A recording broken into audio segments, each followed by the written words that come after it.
14 പ്രതികളാണ് കുറ്റക്കാരായി കോടതി കണ്ടെത്തിയിരിക്കുന്നത്. അതിൽ ഉദുമ മുൻ MLA KV കുഞ്ഞിരാമൻ ഉൾപ്പെടുന്നു.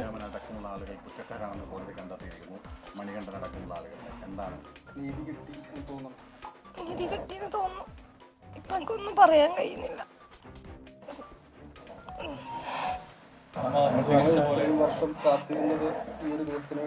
അതെ അതെ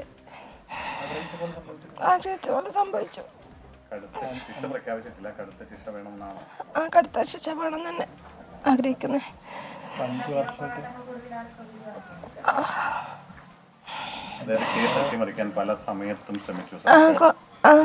സർക്കാർ കുറെ കളി കളിച്ചു.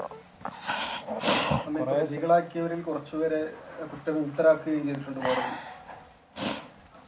അതിനെക്കുറിച്ച് എന്ത് പറയണ്ടെന്ന് വരാനൊക്കെ കുറെ കഷ്ടപ്പെടേണ്ടി വന്നില്ലേ?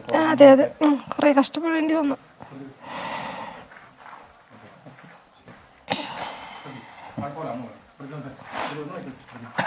തീർച്ചയായും ഇതിനകത്ത് ഉന്നതതല ഗൂഢാലോചന ഉണ്ട് എന്നും CPM നേതൃത്വത്തിൻ്റെ അറിവോടുകൂടിയാണ് ഈ കൊലപാതകം നടന്നത് എന്നും അതുൾപ്പെടെയുള്ള കാര്യങ്ങൾ പുറത്തു കൊണ്ടുവരുവാൻ സംസ്ഥാന സർക്കാരിൻ്റെ അന്വേഷണം അല്ലെങ്കിൽ CPM നേതൃത്വം നൽകുന്ന ഒരു ഗവൺമെൻറ് അന്വേഷണം തൃപ്തികരമല്ല എന്നും ആദ്യം മുതൽ 2 കുടുംബവും വളരെ വ്യക്തമായി പറഞ്ഞതാണ്.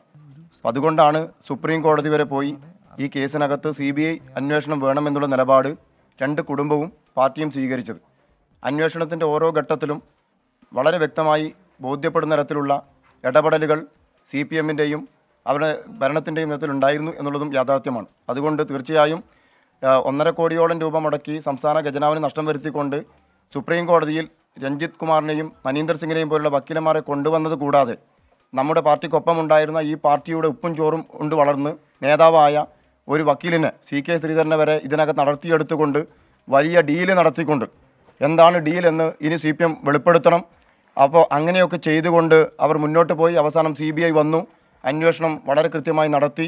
ഇന്ന് 2 കുടുംബത്തിൻ്റെയും പാർട്ടിയുടെയും വാദങ്ങൾ അംഗീകരിച്ചുകൊണ്ടുള്ള, അതായത് ഇതിനകത്ത് ഗൂഢാലോചന ഉണ്ടായിട്ടുണ്ട്, CPMൻ്റെ നേതൃത്വത്തിൻ്റെ അറിവോട് കൂടിയാണ് ഈ കൊലപാതകം നടന്നത് എന്നതിൻ്റെ ഏറ്റവും വ്യക്തമായ തെളിവാണ് ഇന്ന് ഈ കേസിനകത്ത് CPMൻ്റെ ഏറ്റവും പ്രമുഖരായ നേതാക്കന്മാർ, ജില്ലയിലെ മുൻ MLA KV കുഞ്ഞിരാമൻ ഉൾപ്പെടെ ബ്ലോക്ക് പഞ്ചായത്ത് പ്രസിഡന്റ് മണികണ്ഠൻ ഉൾപ്പെടെയുള്ള ആളുകൾ കുറ്റക്കാരാണ് എന്നുള്ള ഏറ്റവും ശക്തമായ വിധി വന്നിട്ടുള്ളത്.